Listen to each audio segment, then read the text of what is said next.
everybody, I'm Bree the Plant Lady, and today is super special. We have our very first Airbnb guests visiting here, and you guys actually are from YouTube. Yes. Yeah. Okay, so introduce yourselves to everybody. We're the Jaxes. We're from Kentucky. And we're very excited to be here. Our very first overnight visitors, you guys. It's a very nice house. I'm so happy. Did you sleep soundly? Yes, I did. Okay, good. That's what matters, because, yeah, we still haven't slept over there. It's nice. I like it. Well, we are going to take you all on a very special weekly garden tour. And I hope you guys will, ask questions and make it more sure. interactive. Yeah. So it isn't just me talking to the cell phone. Well, let's go on a garden tour. All right, everybody, let's turn this camera around.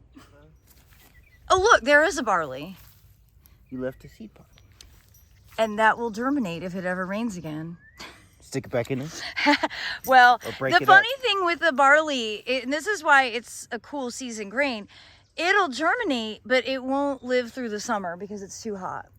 Oh, And so can the seeds actually die from heat? yes. Or basically become infertile? Like the plants will germinate and it'll look like little pieces of grass, and then by the middle of July, it all dies. And there's the seed. Oh my gosh, you guys, do you see that pile over here? Oh, that's our fun. There's your, friends or garden terrace. My God, they are garden terrace. Wait, let's show them what they've done.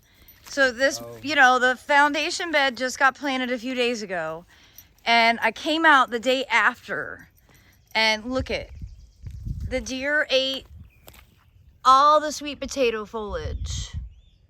Now, those sweet potatoes will grow back, but I have to start spraying and being more proactive. I just wasn't thinking about it, and That one's a little safer. that one, I think it's because of the proximity of other plants, and that one over there didn't get eaten, although, I need to, knock on wood, because I don't feel like that's really safe.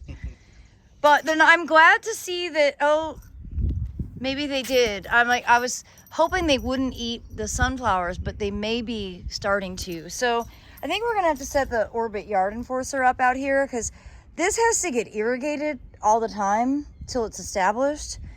And I don't think that I can keep it sprayed, because I'd have to spray it every day with repellent if you're watering, because it washes off.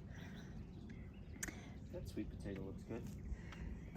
And, that whole blank section there is all seeded with sesame and sunflowers, and I actually see stuff germinating. This is the sesame that's just starting to germinate. So that was done on Thursday, and today is Monday. And we have not had any substantial rain in that time, so that's just from sprinkler. So this section that's really boring right now should be really dynamic, soonish. Oh yes, I planted okra kind of in between the sunflowers, and then I planted more zucchini than any rational person would ever need. But it's one of the few things I'm not allergic to. So the whole border, there's probably 20 or 25 zucchinis planted, and then also buckwheat along the edge to help with pollinators.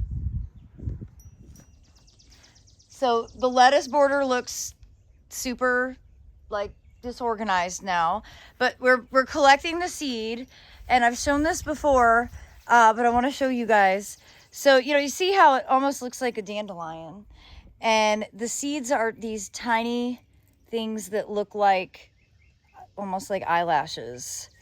So it's kind of anticlimactic. Like, you could have 1 million seeds and it's only like a portion of a Tagliente container. And I've just been tossing them back in. Tomorrow we'll get this all cleaned up, and then all the glass flowers that were in the big foundation bed are gonna come in here and just kind of make the interior of this bed a little more interesting. This is so much shade that it's really hard to plant anything for the summer in here, and that's because, I planted 1 million trees. Oh, and what's that flower? Oh, okay, so that is an Arum italicum. So that's a winter active plant that's actually native to like Greece. It gets these really cool variegated leaves that are like arrow shaped, and that is its seed structure. And those seeds will turn bright red when they're ripe. And then usually, like, I could collect them. I rarely do. Usually just insects move them around.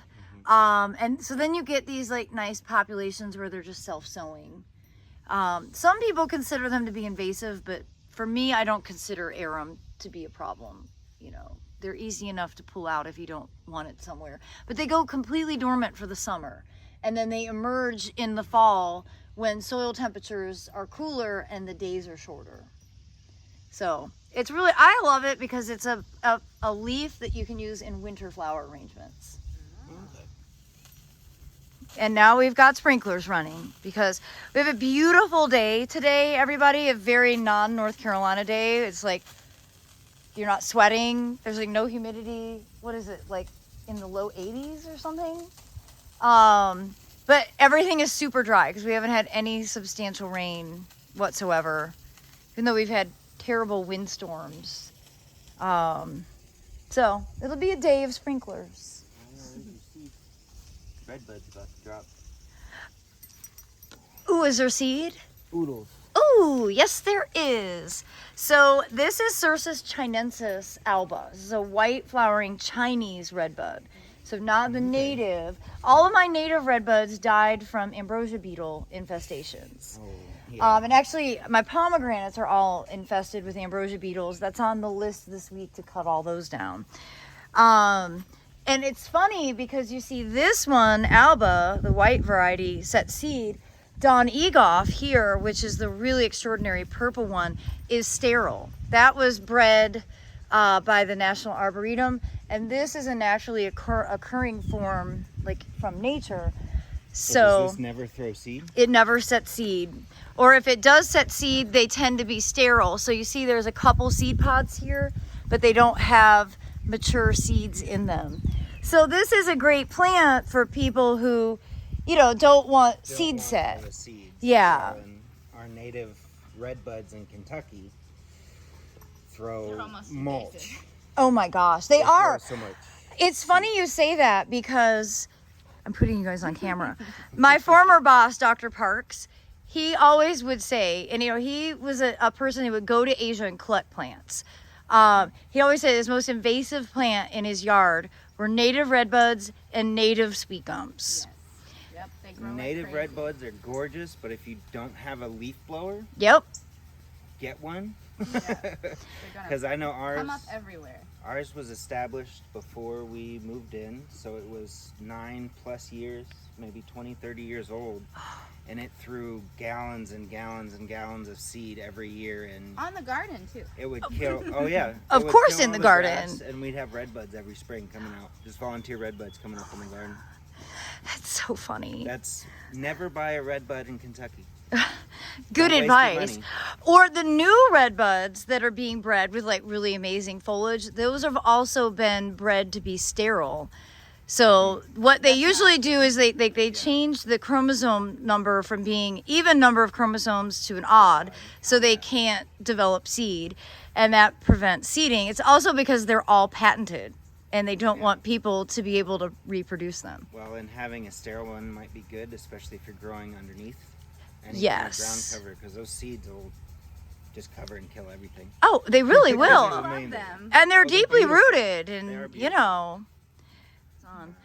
So you look at this screen. That blew in Friday's windstorm. It blew off the frame. See? There we have it. We didn't get any rain, but it was a vicious. See, the frame is flat. Like it should be. Oh wow. Sarah, yeah. Open the door. Oh, it did. It does look like it opened a door. I think maybe we will just take it out. And oh my gosh, you guys, I did not realize, because it's been like a decade, that rose that is growing everywhere and it's vicious is actually in a pot. It is. Oh, good Lord. Of course it is. I think I was like, I'll just set it here and I'll decide later if I'm going to plant it. And then I forgot about it, obviously. And I mean, it's like all the way through all these bushes that you see, it's coming up here and all the way over. And it's beautiful when it flowers. It's all the way over here.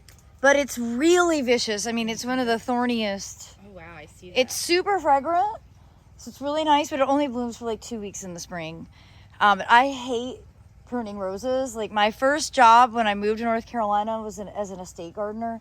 And I had to manage this enormous rose collection. And I always swore that I would never do that to myself as a home gardener.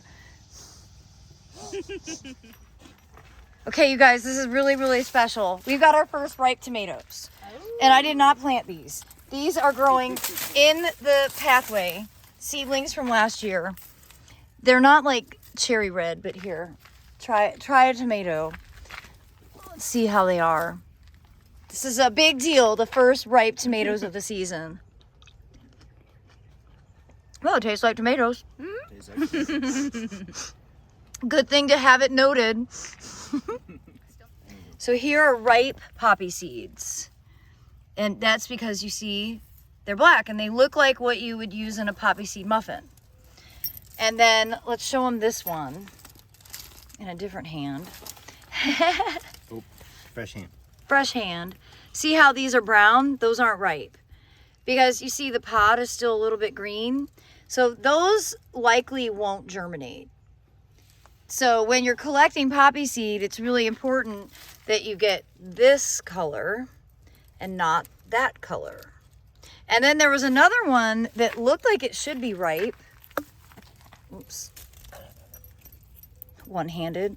But you see how those are like light brown to almost like whitish? Those won't germinate at all.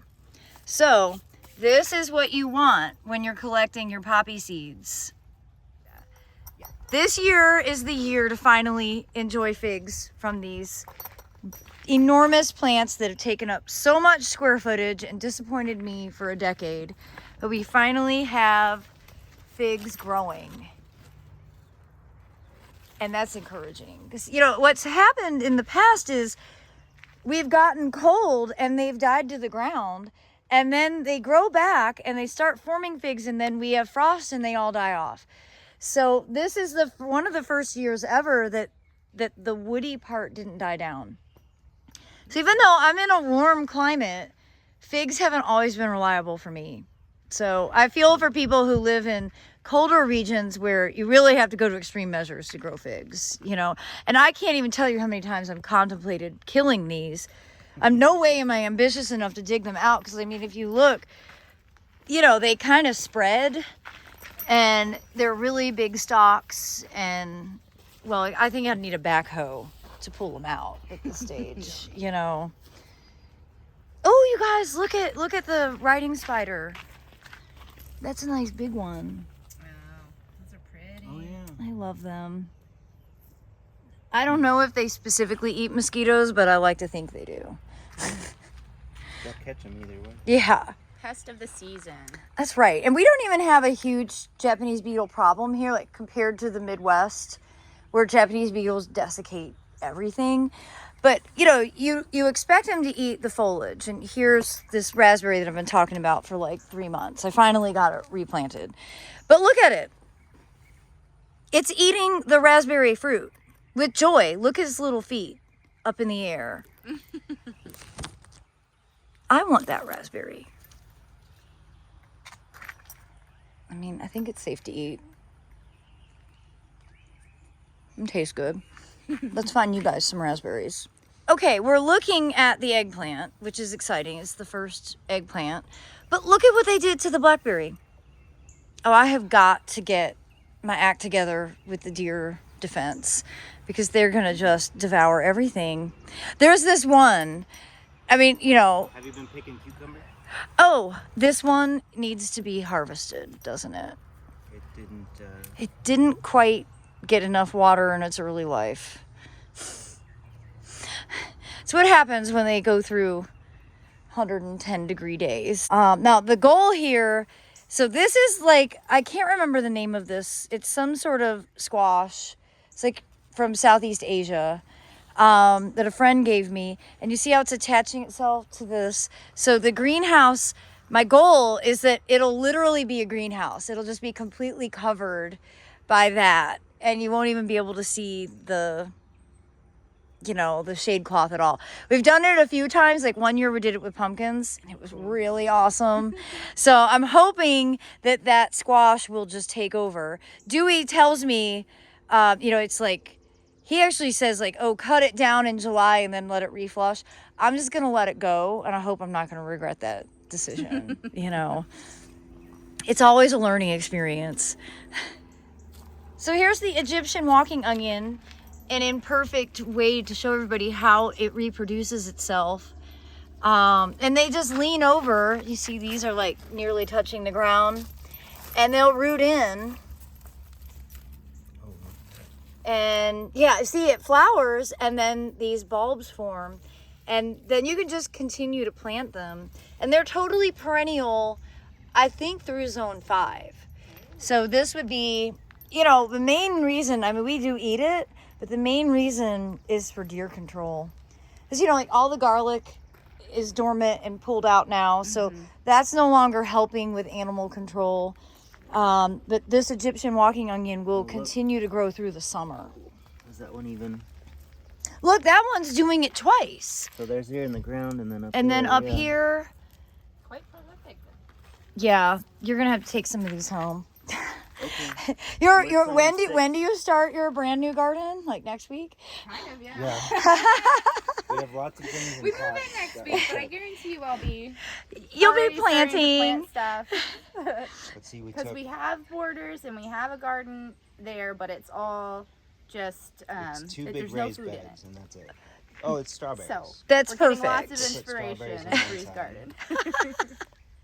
Okay, so the nigella is finally getting ripe. So come put your hand here. And you see the black seed? That's what you want.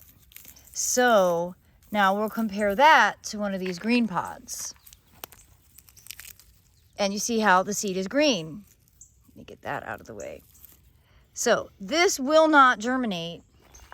And this will germinate. So you have to you go through, and like this is something we do on a daily basis. You only harvest the pods that are like super tan, and you leave the green pods on it because they're not ripe yet.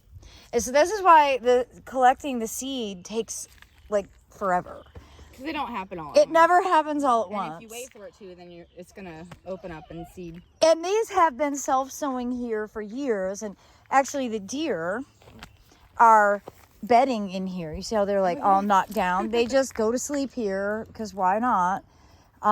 Actually, look at the deer have eaten all of the tips of the roses. Ooh. I have really got to see, here's the Orbit Yard Enforcer. It's not hooked up to a hose right now because I kept getting sprayed and it was shocking, but this has actually been the best device for scaring the deer away. And you put it on a 24-hour cycle. See, there's an always on it, but if you get close to it, it will shoot water out at you. And same thing with the cats. But I've got to get this hooked back up because the deer are absolutely wreaking havoc. And ideally, you'd actually have multiples of these because one isn't going to cover everywhere. Mm-hmm. But yeah, this bed is driving me crazy. It's definitely my goal this week to get this cleaned up as much as we can. I definitely want to collect the seed. And so, like you see, the carrot seed isn't ripe yet at all. It's still flowering. Like ripe carrot seed needs to be brown, and these aren't at that stage yet. Here's some ripe carrot seed. They have to be really ugly to be ripe. And by doing this, now there will be a whole lot of carrots. And we were just talking about celery. Here's celery. And thanks to your advice, I'm going to leave it and let it do its thing, and like you said, it'll self-sow. And it's also, it just spreads. It just spreads. That's perfect. That's exactly what I want to have happen in this corner. Actually, you know what? We had that really strong wind. I'm just realizing, I think that wind like lodged, it lodged this viburnum. Look at that. Oh no. Because I was like, this viburnum wasn't leaning that way. It was more like this. And that strong wind that we had on Friday kind of ripped it. It might be time just to go ahead and get rid of this viburnum because it's taking up some precious space.